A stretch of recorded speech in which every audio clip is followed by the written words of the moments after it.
This is how a century ends. Not with a war, not with a missile launch, not with tanks rolling across a border, but with a press conference in London and a phone call that Washington never saw coming. For nearly 100 years, there was one assumption that anchored American foreign policy. No matter what changed, no matter who was in power, the United Kingdom would stand with the United States. That assumption just shattered. The agreement signed in London this week didn't just redraw trade routes, it redrew loyalty. It signaled that the so-called special relationship is no longer untouchable, no longer automatic, and no longer guaranteed. Behind closed doors, a new alliance has been forming, tighter, more coordinated, more economically integrated, and the United States is not at the center of it. In fact, it's outside of it. What was announced as a trade framework is being described inside defense circles as something far more strategic, a fortress, a self-contained economic and security bloc designed to operate independently of Washington. The doors are closed, the drawbridge is up, and America does not have the key. The question isn't whether this changes the balance of power, it already has. The real question is how it happened so fast, and why the United States didn't see it coming. Hi, I'm Susan, and today we're going to carefully unpack what just unfolded, because this is bigger than a trade deal, bigger than a diplomatic spat, and much bigger than one headline cycle. This is about power, leverage, currency, supply chains, intelligence networks, and the quiet mechanics that determine who actually sets the rules in the 21st century. I'm going to walk you through how the United Kingdom pivoted, who helped engineer it, why Washington was caught flat-footed, and what this shift could mean for the U.S. economy, including the parts that affect everyday Americans far from Westminster or the White House. There's a long game unfolding here, one built on relationships, financial architecture, and strategic patience. And once you see the full picture, you'll understand why this moment feels less like a policy disagreement and more like a structural realignment. Stay with me, because to understand where this is going, we first need to understand exactly what pushed one of America's oldest allies to step inside a new fortress, and what that fortress is designed to do next. To understand why London made this move, you have to rewind to the pressure campaign that had been building for months. Washington operated on a simple assumption. After Brexit, the United Kingdom needed America more than ever. The logic seemed airtight. Cut off from the European Union, facing economic uncertainty, eager for trade stability. Surely London would accept almost any terms to secure a privileged deal with the United States. But that assumption slowly hardened into something else: leverage politics. Tariffs were floated, then imposed. Exemptions were dangled, then tied to conditions. Trade talks weren't framed as mutual negotiations, but as loyalty tests. Lower your standards here, open your markets there, align publicly with our disputes elsewhere. The message, subtle at first and then unmistakable, was this: choose us, fully and visibly. For a while, Britain tried to balance. It nodded diplomatically, it stalled, it negotiated language. But there's a limit to how long any sovereign nation will accept being treated like a subsidiary rather than a partner. And that limit isn't always reached in public. It builds quietly in cabinet meetings, in private briefings, in conversations between finance ministers and defense chiefs who begin asking a dangerous question: what if we have another option? That question changed everything. Because at the exact moment London was being told it had nowhere else to go, someone else was offering a different path.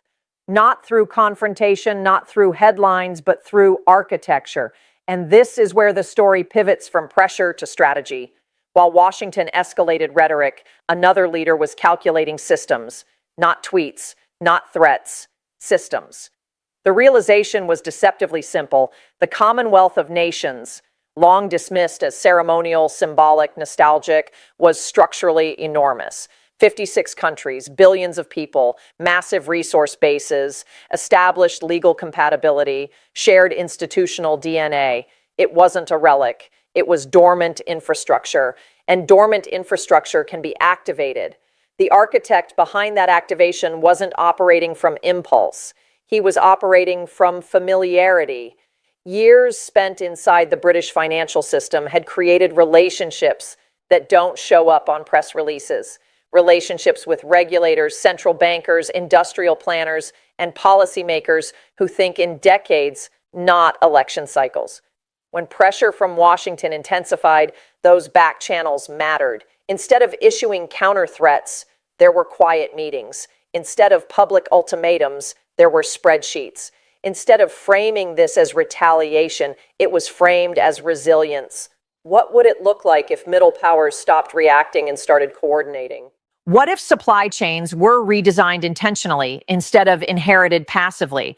What if financial settlements didn't require routing through the same clearing hubs every time? The proposal wasn't emotional, it was structural. Integrate critical minerals, synchronize financial regulations, reduce tariff friction on advanced technologies, build shared defense procurement pipelines, layer intelligence cooperation more tightly among the most aligned partners. Not to isolate for the sake of isolation, but to ensure stability regardless of who occupies the White House. And that's the key shift. This wasn't sold as anti-American. It was sold as future-proof, a hedge against volatility, a buffer against political swings. In private conversations, the framing was pragmatic. Countries need redundancy. They need options. They need the ability to continue trading, defending, and innovating, even if a traditional ally becomes unpredictable. The Commonwealth offered geographic reach across continents, resource depth in energy and minerals, financial sophistication in London and Toronto, and advanced defense capabilities in multiple regions. For decades, it lacked cohesion. Now it had a blueprint. What London ultimately stepped into wasn't a rebellion. It was a redesign, a move from dependence to diversification, from assumption to intentionality. And once that possibility crystallized, once it became clear that Britain didn't have to choose between submission and isolation, the negotiating leverage flipped. Because leverage only works when the other side has no alternative. The moment an alternative exists, the pressure loses its force. But here's what makes this moment so consequential. Activating a network that large doesn't just rebalance one bilateral relationship. It begins to shift gravity. Supply chains reorient. Capital flows adjust. Intelligence sharing recalibrates. And when those mechanics move, markets notice. The question is no longer whether the United Kingdom felt cornered. The question is what exactly this newly activated network is capable of, and how quickly it can operate independently of the systems that once ran through Washington by default. And that's where we go next. What was signed in London wasn't dressed up as a revolution. It was presented calmly, almost clinically, a framework for cooperation, a modernization of historic ties, a strengthening of economic resilience. But when you look at the components side by side, the scale becomes unmistakable. The London-Ottawa Accords lay out zero tariff corridors for advanced technologies across participating Commonwealth economies. That means aerospace components, quantum computing hardware, green energy systems, next-generation telecommunications, moving without the friction that normally slows cross-border trade. On top of that, the agreement synchronizes regulatory standards between major financial centers, most notably London and Toronto, creating a transatlantic channel where capital can move with fewer compliance bottlenecks. That alone is significant. But layered onto it is something even more strategic, a coordinated critical minerals supply chain designed to function as a closed loop. Canada and Australia sit on some of the most important mineral reserves on Earth: lithium, cobalt, rare earth elements, the raw materials required for electric vehicles, advanced batteries, fighter jets, missile systems, and the entire renewable energy transition. Historically, these materials flowed through global markets where the United States was a dominant buyer and often a pricing power. Under this new framework, preferential access shifts inward. Commonwealth manufacturers get first priority. Joint processing facilities are incentivized within the bloc. Downstream manufacturing is encouraged to stay inside the network. It's vertical integration on a geopolitical scale. And once you see that, you realize this isn't symbolic cooperation. It's industrial strategy. There's also a defense dimension embedded directly into the architecture. The accords include expanded procurement coordination, shared research pipelines, and streamlined interoperability between participating militaries, not as a replacement for existing alliances, at least not on paper, but as a reinforcement of self-sufficiency. Intelligence sharing mechanisms are tightened among specific partners. Cyber defense protocols are aligned. Artificial intelligence research funding is pooled for secure applications. Taken individually, each clause can be explained as efficiency. Taken together, they form a structure capable of operating with far less reliance on Washington's infrastructure. And here's where the magnitude of the shift becomes clear. When a network controlling vast mineral reserves, advanced financial systems, and coordinated defense procurement begins trading with reduced internal friction, it changes who holds leverage in negotiations. It means supply guarantees can be made internally. It means contracts don't have to default through New York clearing systems. It means industrial policy can be synchronized across continents. That's why some analysts inside defense circles are calling it a fortress, not because it's aggressive, but because it's self-contained. Now, if you're starting to see how layered this is, how it connects trade, minerals, finance, and defense into one integrated structure, take a moment to support this video with a like. It genuinely helps more people understand what's unfolding here, because these shifts rarely get explained in full context. And context is everything. Let's zoom in on the minerals piece, because this is where theory meets daily life. The United States imports a substantial portion of the critical minerals required for high-tech manufacturing. Even when extraction happens domestically, processing and refinement often rely on international partnerships. If preferential export rights begin flowing toward Commonwealth manufacturing hubs first, American companies don't disappear from the market, but they lose priority. They face longer contracts, higher premiums, and potential delays. In industries operating on razor-thin margins and tight production schedules, even small disruptions cascade quickly. Think about electric vehicles. Battery production requires lithium, nickel, cobalt, all tied to global supply chains. If Canadian and Australian exports are structured to serve Commonwealth-based battery plants first, U.S. automakers either pay more or wait longer. Multiply that across consumer electronics, defense components, renewable infrastructure, and the cost pressures compound. This isn't about a single shipment being blocked. It's about who sits at the front of the line when demand spikes. And there's a strategic subtlety here that's easy to miss. By formalizing preferential access within the bloc, participating countries reduce their vulnerability to external political pressure. If one nation attempts to impose tariffs or sanctions, internal supply chains continue functioning. That stability attracts investment. Investors prefer predictable ecosystems. When capital sees coordinated mineral access paired with harmonized financial regulations, it starts recalculating risk. And recalculation is how gravity shifts in global markets. So while headlines focus on diplomatic language, the real movement is happening inside spreadsheets and procurement contracts. The accords don't need to be confrontational to be transformative. They simply need to operate consistently. And if they do, the ripple effects won't stay confined to boardrooms or ministries of trade. They will move into manufacturing floors, into pricing models, into the cost of goods that ordinary people buy every week. The fortress, in other words, isn't built with walls. It's built with supply chains. If supply chains form the walls of this new structure, intelligence forms its nervous system.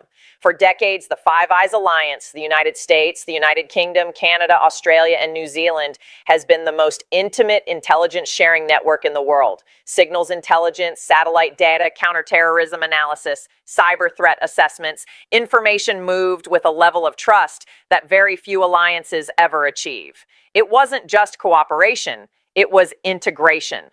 Analysts often described it as a single ecosystem spread across 5 capitals. But ecosystems evolve, and trust is not static. Under the new framework emerging between London, Ottawa, and Canberra, there is an additional layer of coordination, what some insiders have begun informally calling an inner ring.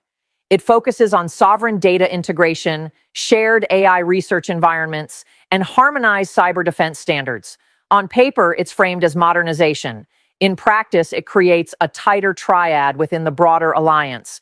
Advanced machine learning systems trained on shared data sets, joint cybersecurity protocols designed to operate seamlessly across borders, defense innovation funds pooled specifically among those three governments.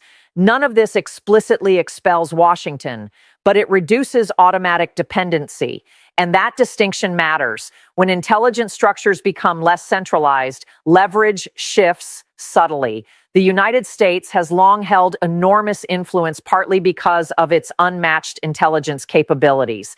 Access to American surveillance networks, satellite imagery, and signals intercepts provided strategic advantages to partners. But if allied nations believe they can build parallel capacity that is interoperable yet not fully reliant, then the balance recalibrates. It's not about distrust in dramatic terms. It's about risk management. Governments hedge. They diversify. They ensure continuity regardless of political cycles elsewhere. From a Pentagon perspective, even incremental shifts raise concern. Intelligence cooperation is cumulative. It deepens over decades. So when partner nations invest in partially independent digital infrastructure, particularly around artificial intelligence and cyber operations, it signals long-term thinking. It says, we want the ability to operate securely even if coordination becomes complicated. And that's not a temporary message. That's structural intent. Now layer that onto military posture. For years, American forces stationed at British bases symbolized not only defense cooperation, but strategic interdependence. Air assets, logistical hubs, joint exercises, all reinforcing the idea that Western security flowed through Washington's command structure. Recently, when rhetoric escalated and withdrawal threats surfaced, many assumed the United Kingdom would hesitate. After all, American hardware and personnel represent significant deterrent power, but deterrence only works as leverage if the host nation believes there is no substitute. The quiet confidence emerging from London suggests something different. If troop reductions occur, they are not necessarily catastrophic. Canada has been expanding defense industrial output. Australia has increased naval coordination in the Indo-Pacific. Procurement synchronization within the Commonwealth bloc allows equipment compatibility without routing through U.S. exclusive systems. None of these steps replace the entirety of American military power, but they reduce singular dependence. And psychologically, that's profound. For generations, the American security umbrella was perceived as indispensable. The implicit understanding was simple. U.S. protection is the backbone of Western stability. But when allied nations invest in diversified defense capacity, the umbrella becomes one option among several rather than the only shelter available. That shift doesn't announce itself loudly. It happens in budget reallocations, in joint training programs, in defense white papers that emphasize resilience and redundancy. Strategically, this is less about confrontation and more about insulation. The message isn't "we are turning against you," it's "we are preparing for volatility." And in geopolitics, preparation often matters more than proclamation. So now consider the cumulative effect. Integrated supply chains, harmonized financial systems, coordinated intelligence infrastructure, diversified military procurement.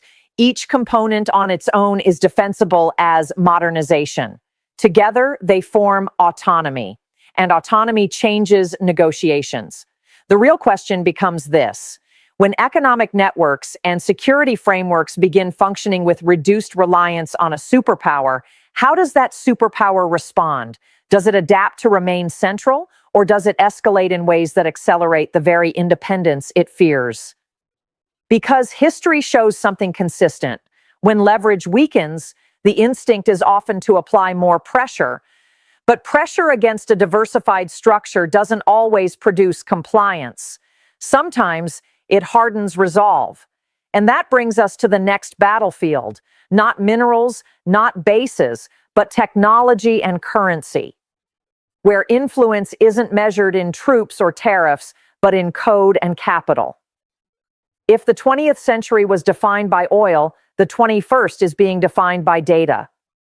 And buried inside the London-Ottawa framework is a project that may prove just as consequential as mineral access or defense coordination.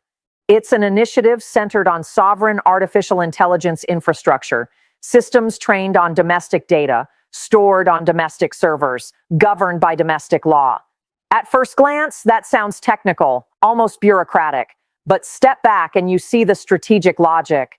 For years, much of the world's digital backbone has flowed through American technology giants. Cloud storage, AI development platforms, enterprise software, payment processors. The architecture of modern life has often defaulted to Silicon Valley. That dominance created efficiency. It also created dependency.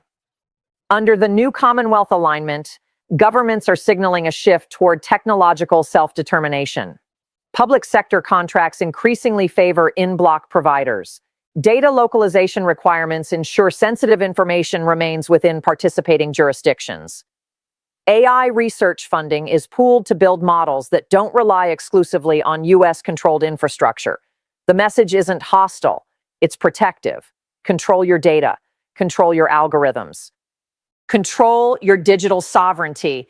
And here's why that matters economically. When a bloc representing billions of people begins prioritizing internal tech ecosystems, market access changes. American firms aren't necessarily banned outright, but they face new barriers, compliance layers, procurement preferences, strategic exclusions in sensitive sectors. For technology companies accustomed to near frictionless global expansion, even modest restrictions can mean billions in redirected revenue. Investors watch these signals closely because tech valuations aren't built solely on current earnings, they're built on future access. If a rapidly integrating trade and security bloc begins developing parallel digital infrastructure, projections shift, venture capital reallocates, research centers open in new hubs, talent migrates toward ecosystems with long-term policy stability. The fortress metaphor becomes clearer. It's not about isolation from the world. It's about ensuring the world cannot easily destabilize your internal systems. And if you value clear, independent breakdowns like this, especially when headlines reduce complex shifts to political drama, make sure you're subscribed. Because the next phase of this story won't unfold in a single announcement. It will unfold in market movements, regulatory filings, and strategic responses that deserve careful analysis. Now let's talk about the piece that quietly underpins all of it: currency. The US dollar has long been more than a national currency. It has been the central artery of global trade. Energy contracts priced in dollars, international debt issued in dollars, cross-border transactions clearing through New York. That dominance grants enormous leverage. It allows sanctions to bite deeply. It creates constant external demand for U.S. assets. It stabilizes borrowing costs domestically because the world needs access to dollar liquidity. But currency dominance depends on network effects. The more participants rely on the system, the stronger it becomes. Conversely, when alternative settlement channels emerge, even incrementally, those network effects begin to diffuse. By synchronizing regulatory frameworks between London and Toronto and encouraging intra-bloc trade settlement mechanisms, the Commonwealth alignment creates optionality. Member states can invoice and settle contracts without automatically routing through U.S. clearinghouses. Bond issuances can be structured through integrated Commonwealth financial corridors. Over time, if trade volumes inside the bloc expand significantly, demand for dollar intermediation could soften at the margins. Notice the phrasing, at the margins. Currency shifts are rarely sudden collapses. They are gradual redistributions of flow. But markets price expectations forward. If investors anticipate reduced structural demand for dollars in certain corridors, exchange rates adjust. Capital seeks diversified exposure. Sovereign wealth funds rebalance portfolios. None of this happens overnight, but it begins with frameworks like this one. And here's where economics meets everyday life. The dollar's global role helps keep borrowing costs relatively contained and supports import purchasing power. If international demand cools even modestly, the currency can weaken. A weaker dollar makes imports more expensive. Electronics, machinery, components embedded in everyday goods. Inflation isn't purely domestic. It reflects currency strength relative to trading partners. So when you combine preferential mineral access within the bloc, synchronized financial systems, sovereign tech infrastructure, and alternative settlement pathways, you're not looking at a symbolic alliance. You're looking at structural diversification away from singular dependence on the United States. The fortress doesn't need to attack. It only needs to function consistently. And if it does, gravity shifts gradually from assumption to competition, which raises the most sensitive dimension of all, leadership. Because systems don't redesign themselves, people redesign them. And the contrast in approach is becoming impossible to ignore. When historians look back at moments like this, they rarely focus only on the agreements themselves. They look at the leadership styles that made those agreements possible. Because structural shifts don't materialize out of thin air. They require tone, timing, and trust. And right now, the contrast in leadership approaches is as consequential as the policies on paper. On one side, you have a model built on disruption as leverage, the belief that unpredictability keeps opponents off balance and forces concessions. Tariffs become negotiating tools. Public pressure becomes strategy. Deals are framed as victories extracted through force of will. That model can produce short-term gains, especially when counterparts lack alternatives, but it also carries risk. If partners begin investing in those alternatives, unpredictability stops looking like strength and starts looking like volatility. On the other side, you see a quieter method, one grounded in institutional familiarity and incremental coalition building, meetings that don't make headlines, regulatory harmonization negotiated over months rather than announced overnight, economic integration framed as resilience rather than retaliation. It's less theatrical, but it compounds over time. Trust in geopolitics functions like capital. The more consistently it's invested, the more influence it yields. Inside Washington, moments like this create tension because once allies diversify their dependencies, the leverage toolbox narrows. Sanctions become harder to deploy if financial pathways exist outside traditional channels. Tariffs lose impact if supply chains have been reoriented. Even military signaling carries less weight when defense procurement is synchronized elsewhere. That doesn't mean the United States loses power overnight. Far from it.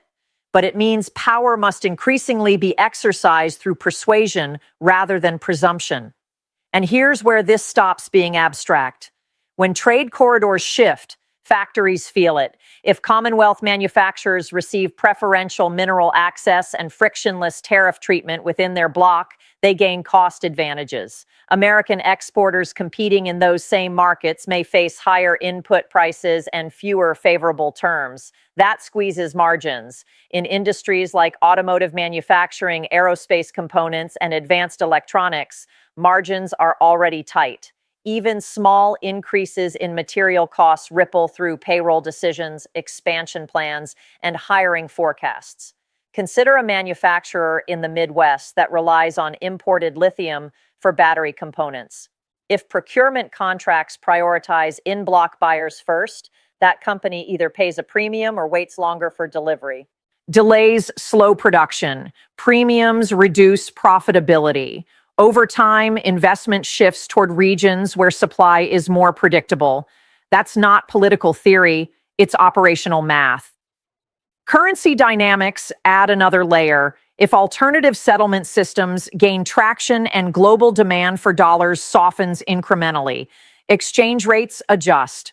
A slightly weaker dollar raises the cost of imported goods. That can mean higher prices for consumer electronics, machinery, even certain food inputs tied to global supply chains. Inflation in that sense becomes partially geopolitical, influenced not only by domestic fiscal policy, but by shifts in global alignment. Energy is another pressure point. North American energy integration has long provided stabilizing benefits. If Canada, now more tightly integrated within a Commonwealth framework, prioritizes certain trade flows internally, pricing structures could fluctuate. Even modest changes in cross-border energy dynamics can influence heating costs, transportation expenses, and utility bills. This is what geopolitical realignment looks like when translated into household budgets. It doesn't arrive with dramatic announcements at the grocery store. It shows up gradually, a slightly higher price tag here, a postponed expansion there, a hiring freeze in one region offset by growth in another. And that's why the word fortress resonates, not because it implies aggression, but because it suggests insulation. Countries building redundancy and self-sufficiency reduce their exposure to external volatility. But when one nation's insulation increases, another's leverage may decrease. The United States still possesses enormous economic depth, unmatched military capabilities, and world-leading innovation sectors. None of that evaporates overnight. The question is whether it adapts to a world where influence is more distributed, where middle powers coordinate intentionally rather than orbit automatically. Because the narrative that America is the indispensable center of every alliance has just encountered its first serious structural test in decades, and the world is watching how it responds. For decades, the global story was simple. The United States set the tempo. Allies adjusted accordingly. Even when disagreements surfaced, the gravitational pull of American markets, American military power, and the American dollar kept the system centered. But what we're witnessing now is not open rebellion. It's quiet rebalancing. And rebalancing is often more durable than confrontation. When a coalition of middle powers demonstrates that coordination can substitute for dependence, it reframes what's possible. It tells other nations watching from the sidelines, in Asia, in Africa, across the Pacific, that alignment doesn't have to be binary. You don't have to choose between total submission to a superpower or isolation from global trade. There is a third path: integration with peers, shared standards, distributed risk, collective leverage. That's why this moment carries symbolic weight beyond the specific clauses of any agreement. It challenges the long-standing assumption that American centrality is automatic. Centrality, in reality, must be maintained. It requires predictability, trust, and mutual benefit. When those elements feel uncertain, diversification begins. Not loudly, not dramatically, but steadily. Imagine you're a finance minister in a rapidly growing economy. You're evaluating trade exposure, supply chain vulnerability, digital sovereignty, and defense partnerships. You see one bloc investing in redundancy and harmonized standards across continents. You see another relying heavily on legacy dominance and episodic leverage. Where do you hedge your future? Even partial participation in a diversified network can reduce your exposure to shocks. And that's attractive. History shows that empires rarely collapse in a single catastrophic event. More often, influence diffuses. Partners build alternatives. Markets redistribute risk. Over time, what was once singular becomes plural. Power becomes multipolar, not because one nation vanishes, but because others coordinate more effectively. The United States remains a giant in innovation, defense, higher education, and entrepreneurship. Those foundations are real, but foundations alone don't guarantee primacy. Strategy does. Adaptation does. The ability to recognize when allies are seeking resilience rather than confrontation and to respond with partnership instead of pressure does. So what happens next? There are two broad paths. One is escalation, more tariffs, sharper rhetoric, attempts to punish diversification as disloyalty. But that approach risks accelerating the very insulation it seeks to prevent. The more pressure applied to a diversified structure, the stronger its internal cohesion may become. The other path is recalibration, acknowledging that allies building redundancy isn't betrayal, it's prudence. Engaging the emerging framework constructively, competing where necessary, cooperating where beneficial, and recognizing that influence in the 21st century is sustained through stability as much as strength.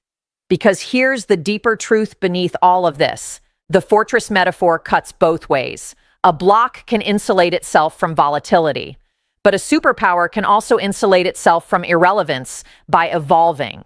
The page has turned, yes. The assumptions of the last century are being tested. But history is not finished. Structures shift, strategies adapt, and nations that recognize change early often shape what comes next rather than react to it. The United Kingdom's move signals that the era of automatic alignment is over. The era of negotiated centrality has begun.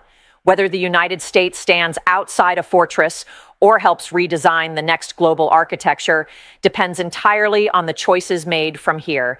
And that is the real story unfolding now.